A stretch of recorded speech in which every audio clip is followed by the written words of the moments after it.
Welcome to Bedtime Astronomy. Explore the wonders of the cosmos with our soothing Bedtime Astronomy podcast. Each episode offers a gentle journey through the stars, planets, and beyond, perfect for unwinding after a long day. Let's travel through the mysteries of the universe as you drift off into a peaceful slumber under the night sky. Sometime in the next 10 years, the most expensive machine ever built by humanity is going to be deliberately pushed out of the sky. It really is wild to think about. Right. I mean, I want you to just picture the sheer scale of this event.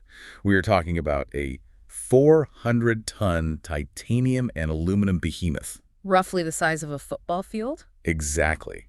A football field that has been flying 250 miles above our heads for over 2 decades. Traveling at, 17,500 miles an hour. Yeah, which is just insane. And it's going to fire its thrusters one last time, altering its trajectory, so it slams right into the Earth's atmosphere. And most of it will vaporize into plasma on the way down. It's going to be a meteor shower of our own making.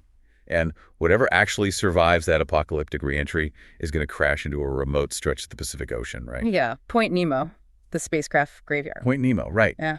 And that is exactly how the International Space Station ends. But the thing we really need to focus on today, the real story here, is what replaces it. Because it's not going to be what most people think. No, it's not. What takes over that orbital real estate won't be built by NASA, or the European Space Agency, or Roscosmos. It's going to be private industry. Today, our mission is to explore this profound transformation happening right above our heads. We are stepping into the dawn of the commercial orbital economy. It's a complete regime change. It really is. And look, if you aren't an aerospace engineer or like a billionaire, the idea of businesses operating in space probably feels totally disconnected from your daily life. It sounds like pure science fiction, honestly. Right. It sounds like a movie. Yeah. But I want you to imagine a reality where low Earth orbit operates like a high-tech industrial park. With actual storefronts and manufacturing plants. Yeah. A place where entirely new classes of life-saving medicines are made, where materials we can't make on Earth are manufactured, and where people just, go for vacation. And this matters to you because this is the foundational layer of a much larger off-world economy. Exactly. The materials and tech that come down from those orbital factories are going to embed themselves in our global supply chains. It's going to fundamentally alter Earth's markets. But to really grasp how this commercial orbital economy is going to work, we have to look backward for a second. Let's do it. How did we get here? Well, we have to diagnose why it took so incredibly long to happen. I mean, why was space entirely closed off to private enterprise for the entire 20th century? Right. Why were there no space startups in the 80s? Exactly. And it basically comes down to a very unforgiving concept, which is the economics of gravity. Let's unpack the physics of that a bit, because the sheer amount of energy required to fight Earth's gravity well it's hard to wrap your head around. It's not just about going up, right? That's the common misconception. Right. Going up is the easy part. It's about going sideways. Yes. You have to go sideways so incredibly fast that as you fall back toward Earth, you just keep missing it. That's orbit in a nutshell. Falling and missing the ground. Exactly. And to achieve low Earth orbit, your vehicle has to accelerate to roughly 17,500 miles per hour. Which is mind-boggling speed. It is.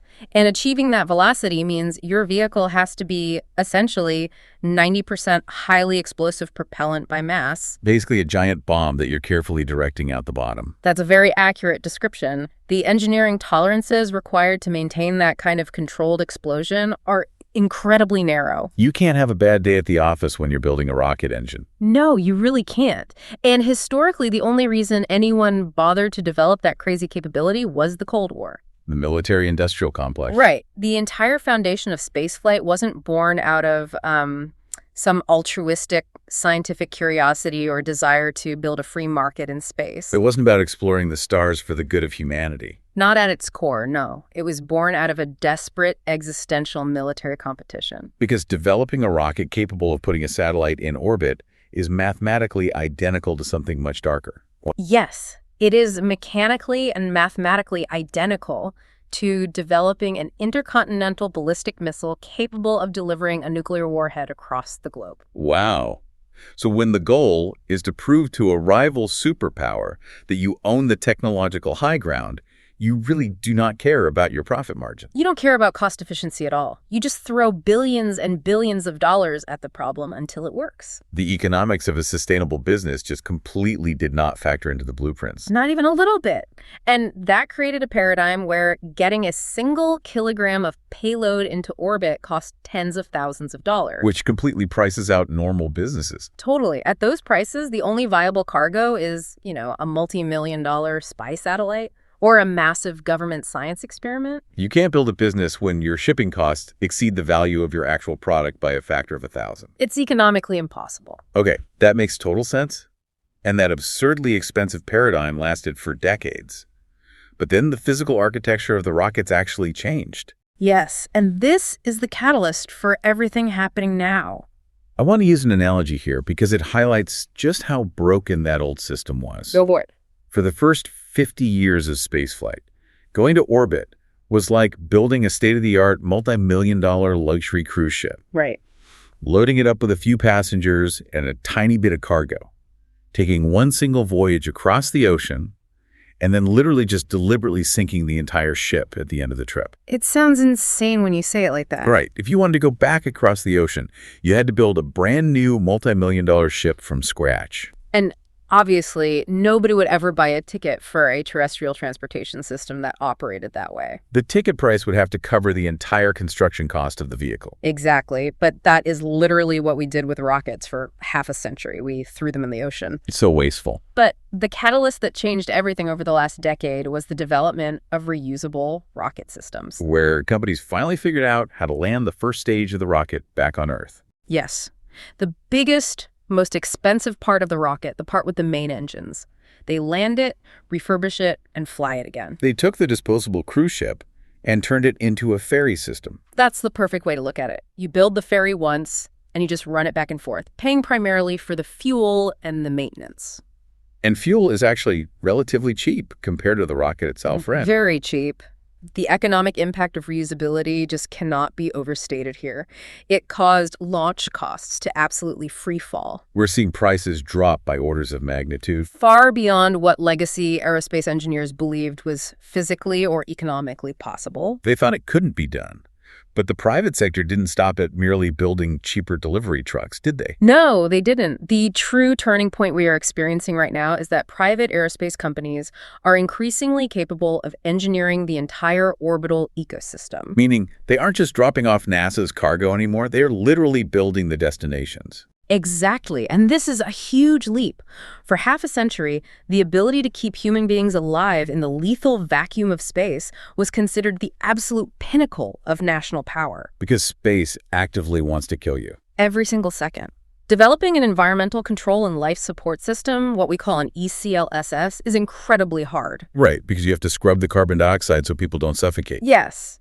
And recycle moisture from human breath and sweat into drinkable water, and regulate extreme thermal swings. Is essentially building a perfect miniature Earth. Pretty much. And that was the exclusive, highly classified domain of agencies like NASA and Roscosmos. But now private corporations are mastering these technologies. They are. They are building their own crew capsules, their own life support architecture, and their own docking sensors. Which is wild. Yeah. The technologies that used to define a global superpower are now basically off-the-shelf commercial products. Well, highly specialized commercial products, but yes. Okay, so if the ferries are running cheaply and private companies have figured out how to build the habitats, who is actually constructing the real estate to replace the ISS? We are watching a heavily capitalized, intense race to build the first generation of privately operated orbital stations. And the architecture of these new stations is completely different from the ISS, right? Completely different. The ISS is, at its core, an isolated, bespoke scientific laboratory. It looks like a giant science experiment. It basically is. But these new platforms are being designed from the ground up as mixed-use orbital business parks. Mixed use, like a zoning law in space. Exactly. They are explicitly intended to support manufacturing, commercial research, media production, and tourism all at the same time. One of the strategies for actually getting these things built is fascinating to me. And honestly, it's a bit bizarre. You're talking about Axiom Space, aren't you? Yes, because building a space station from scratch and hoping it works perfectly on day one in a vacuum is incredibly risky. It's an immense financial and technical risk. So Axiom Space is doing something I can only describe as a hermit crab maneuver. The hermit crab analogy is actually highly accurate. Break down how that works because it's brilliant. So Axiom's strategy is to avoid launching a standalone, unproven station into the void all at once. Instead, they're leveraging the existing multi-billion-dollar infrastructure of the ISS. They negotiated agreements to launch their own privately built commercial modules and just physically dock them to the International Space Station. Right. They're literally just plugging into the wall. That is so smart. They're using the ISS's massive solar arrays for power. Yep. And its communication dishes to talk to Earth. And the gyroscopes to keep everything stable. They're using the larger shell for protection and resources while they grow. Exactly like a hermit crab. They can fly up corporate research teams or private astronauts, park them in an Axiom module, but rely on the ISS for the heavy lifting. It mitigates so much early-stage developmental risk. It really does. It provides a transitional bridge between the government-dominated era and the commercial era. But there is a secondary phase to this strategy, right? Yes. As they add more modules, so more habitats, research labs, their own power systems, the Axiom segment will eventually gain its own critical mass. It will become self-sufficient. Right. Okay, wait. I see a massive ticking clock here, though. What's that? We started this conversation by saying the ISS is going to be crashed into the ocean in less than 10 years. We did. So, if Axiom is physically bolted to a dying space station, what happens when NASA finally decides to pull the plug? Does the hermit crab go down with the shell? No, and that is the elegance of the plan. Shortly before the ISS is decommissioned and begins its final destructive descent, the entire Axiom commercial segment will simply detach. Oh, wow. It just unhooks itself. It will undock, fire its own thrusters, separate from the legacy hardware, and become an independent, free-flying commercial space station. That is wild. It literally just walks away from the explosion. Basically, yes. But Axiom isn't the only player in this game. The scale of some of the other proposals is just massive. Yeah, we have to look at concepts like Blue Origin's orbital reef, for example. Orbital Reef. Such a cool name. It is. And there are architectures being developed by Voyager Space and legacy defense contractors like Northrop Grumman, too.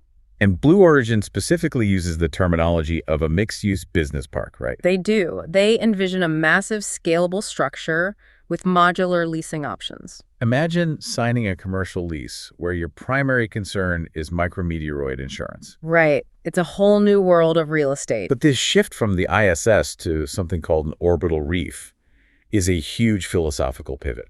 In what way? Well, the ISS was an instrument of diplomacy, right? It was designed to force rival nations, specifically the US and Russia, after the Cold War, to work together. To inextricably link their hardware so they had to cooperate to survive. Exactly. Its currency was international goodwill. But these new stations, their currency is literally just currency. You're absolutely right. It is a transition from geopolitical diplomacy to raw market capitalism. The survival of an orbital reef doesn't depend on international treaties. Not at all. It depends on profitability, scalability, and market demand. Which means if they don't secure tenants, the station goes bankrupt and just becomes orbital debris. It's high stakes, very high stakes. Which demands we answer the multi-billion-dollar question here. Why? Why go to space? Yeah. Why would a company on Earth go through the immense, dangerous, and incredibly expensive hassle of operating a factory in space? What is the actual market advantage? The advantage lies entirely in the bizarre physics of microgravity. Okay, I need you to break that down. Because when people think of zero gravity, they just think of astronauts doing flips and catching floating droplets of water with their mouths. Right, the fun stuff. How does floating around translate to industrial manufacturing? Well, when you remove the constant crushing downward force of Earth's gravity, physical and biological processes behave in radically different ways. How different? The implications for heavy industry, advanced materials manufacturing, and medicine are honestly staggering. Let's get specific. Give me an example of something we can make in space that we can't make here. Okay, let's look at the microscopic level. Specifically, advanced fiber optics. The stuff that runs the internet. Yes. Currently, the backbone of the global internet relies on silica glass fiber optic cables. Okay. They are highly efficient, but they suffer from signal degradation over long distances. You constantly need repeaters to boost the light signal. Because the glass isn't perfectly clear. Essentially, yes. But there is a theoretical material called Zeblan. Zeblan, what is that? It's a type of heavy metal fluoride glass. And it could transmit data with incredibly low signal loss, far, far outperforming standard silica. So why aren't we laying Z-band cables across the ocean right now? Because of gravity. Gravity ruins the glass. It does. When you try to manufacture Z-band on Earth, the heating and cooling process is subjected to gravity-induced convection currents. Convection, like how hot air rises and cold air sinks. Exactly that, but inside molten glass. As the material cools, the heavier elements settle to the bottom, and microscopic convection loops cause the glass to crystallize. And crystals are bad for fiber optics. Very bad. Those microscopic crystals scatter the light passing through the cable, completely ruining its transmission properties. But if you manufacture Z-band in a microgravity environment, there is no up or down. so there's no convection. Precisely. Or rather, the convective forces are practically eliminated. The glass cools into a perfectly amorphous solid without those microscopic crystals. You can pull a flawless optical fiber. The resulting cable can transmit data over vast distances with almost zero signal loss. That is incredible. And the same principle of eliminating gravity-induced convection and sedimentation applies to manufacturing pristine semiconductor lattices for microchips. So for a massive tech giant, the astronomical cost of sending raw materials up to a commercial space station, paying for robotic manufacturing time, and flying the finished product back down to Earth, it's actually worth it. Because the product physically cannot exist otherwise. It's that vastly superior. That is the economic calculus currently being modeled. Yes. And it extends far beyond material science. It reaches deeply into the pharmaceutical industry. Medicine in space. This is where it gets really sci-fi. It sounds like it, but it's very real. Let's examine protein crystallization. Okay, I'm with you. Designing highly targeted drugs medicines that interact perfectly with a specific disease receptor without causing side effects requires scientists to understand the exact three-dimensional molecular structure of a protein. You have to know the shape of the lock to build the perfect key. Great analogy, yes. And to do that, they grow protein crystals and hit them with X-rays to map them. But I'm guessing gravity ruins these crystals, just like it ruins the Z-band glass. It absolutely does. On Earth, the heavier molecules just sink to the bottom of the solution. They collapse on themselves. Yeah. The crystals grow unevenly, they are flawed, misshapen, and compress under their own microscopic weight. So the map of protein is blurry. Exactly. But in microgravity, those disruptive forces just vanish. The proteins just float perfectly in the fluid. Yes. They grow into larger, highly uniform, perfectly structured lattices. Researchers get an absolutely flawless blueprint of the molecular structure. And once you have that perfect blueprint, you can design a chemical key that fits the lock flawlessly. You could be talking about entirely new classes of targeted cancer therapies, or treatments for autoimmune diseases that are simply impossible to synthesize or map on Earth. That's world-changing. It is. Pharmaceutical giants are actively investing in this space right now. Because if orbital manufacturing yields a proprietary, highly effective medication, the return on investment easily justifies the orbital overhead. 1,000 times over. These stations will quickly transition from exploratory outposts into essential industrial infrastructure. Okay, I see the massive financial upside for applied science and manufacturing. It makes total sense. But I have a real concern here. What's the concern? It's about what gets left behind in this transition. Yeah. When space was purely the domain of national governments, like NASA, the mandate was, at least in part, basic scientific exploration. Right, pure science. We went up there to ask why, not just how much money can this make. If market demand and profitability become the absolute dictators of who gets to go to space, what happens to fundamental science? It's a very valid question. If an astrophysicist wants to study cosmic rays, but their experiment doesn't yield a patentable fiber optic cable or a lucrative cancer drug, do they just get priced out of orbit? Your concern is highly validated by the current dynamics of the aerospace industry. It's a very real tension. Because real estate up there is going to be incredibly expensive. Yes. It is the classic tension between pure curiosity-driven research and applied commercial research, but it's magnified by the extreme costs of spaceflight. In a purely market-driven economy, an experiment studying fundamental fluid dynamics might be incredibly important for human knowledge, but it won't make a dime.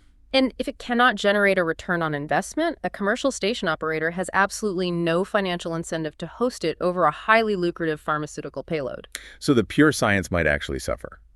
We get better internet cables, but we lose our understanding of the universe. It is a very real risk.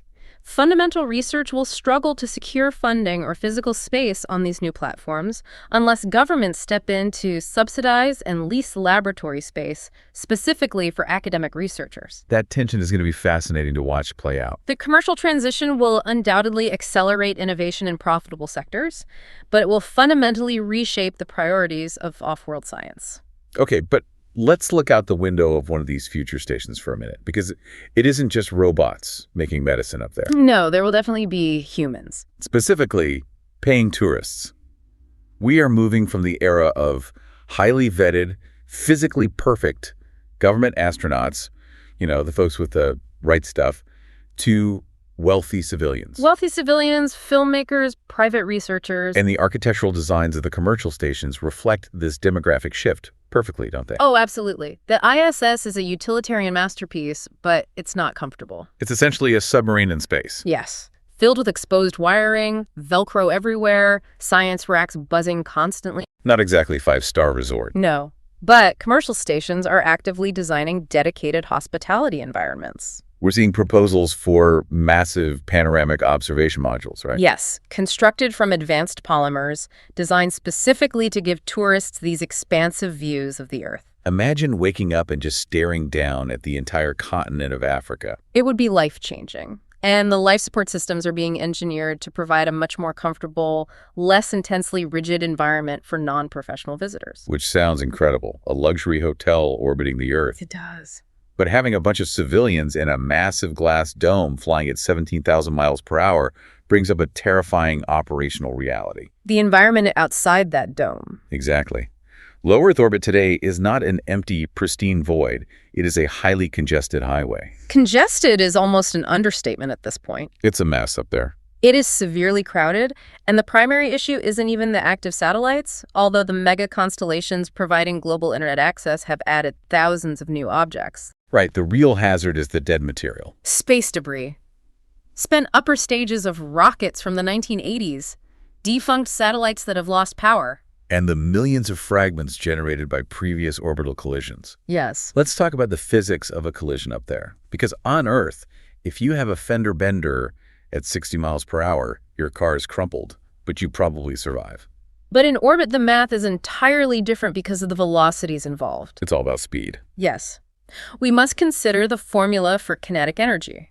1/2 the mass times the velocity squared. Velocity squared, that's the kicker. Exactly. In low Earth orbit, an object is moving at roughly 7 kilometers per second. Because velocity is squared in that equation, the destructive energy is just astronomical. So even something tiny. A tiny piece of debris, a stray steel bolt, or even a fleck of paint that chipped off a booster in 1995 carries the kinetic energy equivalent of a heavy anvil being dropped from a skyscraper. A fleck of paint acting like an explosive charge. Exactly that. That is terrifying. If a 1-centimeter aluminum sphere hits a commercial space station at orbital velocity, it will effortlessly punch through standard shielding, Potentially causing rapid explosive decompression of a habitat module where tourists are sleeping. Yes. And furthermore, a collision doesn't just destroy the station, it generates thousands of new pieces of debris. Shrapnel. Right. Which then spread out and threaten other infrastructure. It's a cascading, catastrophic scenario known as the Kessler syndrome. So if a private company is going to invest billions of dollars into an orbital reef for an Axiom module, they can't just cross their fingers and hope a rogue bolt from a Soviet satellite doesn't annihilate their investment. No, they absolutely cannot. How is this traffic being managed? Well, currently it is managed through a patchwork of radar tracking by military organizations like the U.S. Space Force. They track the debris and send out warnings. Right. They issue warnings of potential conjunctions. But as the commercial sector explodes, this decentralized system is completely insufficient. It's like trying to run air traffic control for JFK Airport with a pair of binoculars. Exactly. The orbital economy urgently requires a profoundly sophisticated predictive traffic management architecture. It needs to track millions of microscopic objects in real time. And automatically communicate with autonomous thrusters on commercial stations to execute evasive maneuvers. Human reaction time is too slow. But setting up a global automated traffic control system for space brings up a massive, massive issue. The legal framework. Yes. On Earth, air traffic control operates within specific national borders. In space, who is in charge? It's a fantastic question. Let's say a commercial station owned by a U.S. corporation has to maneuver to avoid a dead European satellite. But in doing so, it puts a Chinese communication array at risk. Whose laws apply? You have identified arguably the most intractable problem of the commercial space age: governance and jurisprudence. Because there's no space police. No. The foundational legal document for human activity in space is the Outer Space Treaty of 1967. 1967, right in the middle of the Cold War. Yes. And I'm guessing a treaty from 1967 didn't include provisions for patent law regarding fiber optics manufactured in zero gravity by a private corporation. It definitely did not. Shocking. The treaty's primary concern was preventing the Soviet Union and the United States from placing weapons of mass destruction in orbit. Keep the nukes out of space. Right. And establishing that no nation can claim sovereignty over a celestial body. It declares that space is the province of all mankind. That sounds beautiful in principle, but it leaves a massive loophole. It really does. Article 2 says no nation can claim territory. But what happens when a massive, incredibly wealthy private corporation essentially builds a monopoly on the infrastructure in low Earth orbit? This is a profound legal gray area right now. It's the Wild West. It is. Under the current framework, specifically something called the Registration Convention, a space object remains under the jurisdiction of the state that launched it, or the state where the corporation is registered. Okay, so if a tourist commits a crime aboard a U.S.-registered commercial module, U.S. federal law generally applies. Generally, yes. But what happens in a mixed-use business park composed of modules built by companies from 5 different nations? Oh, wow. If an astronaut from Japan floats from a European module into an American one and slips, who handles the OSHA violation? Exactly. How do you enforce labor laws for private astronauts? How do you regulate a corporate monopoly that physically controls the only viable docking ports in low Earth orbit? It feels incredibly similar to the era of the railroad barons in the 19th century. That is a very apt historical The comparison. private entities that lay the tracks, build the stations, and control the switching yards get to dictate the terms of the entire economy that relies on that infrastructure. Yes. If you want to do business in space, you have to play by the rules of the corporation that owns the oxygen supply. That is a lot of leverage. The commercialization of space introduces an immense potential for technological innovation and wealth generation, but it simultaneously threatens to concentrate vast power over critical off-world infrastructure into the hands of a few technologically advanced corporations. We already see how deeply terrestrial communication monopolies impact global society today. Right. Now, project that dynamic into an environment where a corporation controls your actual life support. It raises severe ethical and legal questions regarding inequality. Which means operating these stations is a nightmare of lethal physics, microscopic debris, staggering costs, and completely unresolved international law. It's a daunting environment. Given all of that, it seems to me that relying on human beings to run these factories is just a terrible business model. From a purely economic standpoint, you are correct. Humans are the most expensive, fragile cargo you can possibly put in space. We need pressurized air, clean water, radiation shielding, food, sleep, and constant medical care. We're incredibly high maintenance. If you want a manufacturing module to actually turn a profit, you can't have humans constantly floating around turning wrenches and fixing broken pipes. The aerospace industry has universally arrived at that exact conclusion. I figured as much. To achieve scalability and profitability, the human element must be aggressively minimized. So future commercial orbital infrastructure will not look like the ISS. No.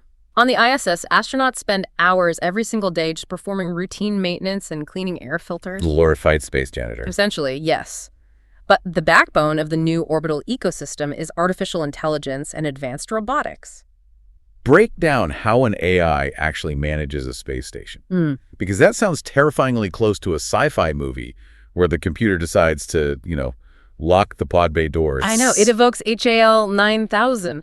But in reality, it is a highly complex, deeply integrated sensor network. Okay. The environmental control and life support system is incredibly dynamic. An AI will constantly monitor thousands of data points regarding oxygen concentrations, trace contaminant levels, and thermal loads. It's constantly taking the pulse of the station. Yes. And if a manufacturing process suddenly generates a massive spike in heat, the AI instantaneously diverts coolant loops to prevent catastrophic failure. Without waiting for a human operator on Earth to analyze the telemetry and send a command. Exactly, which is crucial because of the communication delay. Right. even in low Earth orbit, bouncing a signal from the station to a satellite, down to a ground station, and into mission control. It takes time. It does, and if a valve blows, you do not have time to ask for permission to fix it. The systems must be semi-autonomous. They have to be. And AI-guided robotics will handle the external maintenance, too. So no more astronauts going out on spacewalks to fix solar panels. Far fewer, yes. Instead of risking a human life in a cumbersome spacesuit for a dangerous extravehicular activity to inspect a micrometeoroid strike. An autonomous drone will just detach, navigate the exterior of the hull, and execute precision robotic repairs. Precisely. And inside the station, manufacturing modules producing Z-band fiber optics or pharmaceuticals will operate continuously, 24 hours a day. Entirely managed by automated systems. Yes. So you could have a giant floating factory module attached to an orbital reef where the lights are literally turned off. Because robots don't need light to see. Right. Just churning out materials in the dark, with humans only visiting once a month to swap out raw materials and collect the finished products. That is the precise operational model being developed. It's so efficient. And AI will also manage the human element when they are present, providing critical, real-time medical diagnostics for private crews who are physically isolated from terrestrial medical facilities. Over time, these stations just transition into largely autonomous hubs. They do, but there is a bigger picture here that we need to touch on. Okay, what is it? These commercial stations in low Earth orbit aren't just an end goal in themselves, they are a means to an end. We aren't just building space factories. No, we're building the ultimate testing grounds for human expansion into the rest of the solar system. Oh man, prototyping deep space. Exactly. The architecture being developed for commercial low Earth orbit is fundamentally prototyping our future. When space agencies outline their plans to return humans to the moon for sustained periods. And eventually establish permanent settlements on Mars. Right. The technological hurdles for that are historically unprecedented. Because Mars is millions of miles away. Yeah. You can't just call Axiom and ask them to send up a replacement oxygen scrubber on the next rocket if yours breaks. You are completely on your own. The logistics of a Mars mission dictate that the life support systems must be practically infallible. And almost entirely closed loop. You have to recycle virtually 100% of your water and oxygen. Every drop of sweat. Yes, you have to perfect radiation shielding to protect the crew from galactic cosmic rays and solar flares. And you have to engineer closed ecological systems capable of growing food sustainably in microgravity. Or partial gravity environments like the surface of the moon or Mars. And we can't test those systems on Earth because we simply cannot replicate the gravity or the radiation. We have to test them in low Earth orbit first. Low Earth orbit is the ultimate proving ground. It is. It provides a harsh, authentic space environment, but with the vital safety net of being only a few hours away from a terrestrial abort if a system fails catastrophically. If the scrubber breaks, you just jump in a capsule and come home. Exactly. The commercial space stations will serve as the laboratories where these critical deep space technologies are vetted. Furthermore, they are the environments where we will study the long-term psychological and physiological adaptation of humans living in confined, artificial, machine-dependent environments. So when a pharmaceutical company pays to test a new closed-loop water filtration system on a commercial station because it's cheaper to maintain their tourist module, they are inadvertently funding the exact technology that will keep the first Martian colonists alive. That's the beauty of it. The stations are working models for future off-world civilizations. That perspective aligns perfectly with a broader historical framing that I've been thinking about. The maritime analogy. Yes, the maritime analogy is just fascinating. Let's really dig into that. It's a great way to understand what we're going through. If you look back centuries ago, crossing the major oceans was an incredibly perilous, technically demanding, and exorbitantly expensive endeavor. It was not a commercial enterprise in its infancy at all. The early transoceanic voyages, Columbus, Magellan, they were undertaken exclusively by heavily funded, state-sponsored armadas and exploratory fleets representing major empires. Right. The ships were the equivalent of Apollo capsules. Cutting-edge, dangerous, and built for exploration and geopolitical posturing, not sustained commerce. There were no shipping lanes back then. There were no commercial ports. It was just uncharted wilderness. But then the technology of shipbuilding improved. Navigation became more reliable. The extreme risks were slowly mitigated. And as those risks decreased, The economic model flipped entirely. Private enterprise realized the vast wealth to be generated by establishing reliable maritime trade routes. Companies like the East India Company stepped in. Governments stopped building all the ships and started building the regulatory frameworks instead. Commercial ports were constructed, formalized shipping lanes were established. The oceans transitioned from being a terrifying frontier of pure exploration into the foundational bedrock of the global supply chain. And that is exactly, and I mean exactly, what we are witnessing in the night sky right now. The International Space Station, the Apollo missions, the Space Shuttle, they were the state-sponsored armadas. They mapped the territory and proved it was theoretically possible to survive. But Axiom Space, Orbital Reef, the reusable rockets, they are the commercial ports and the merchant vessels.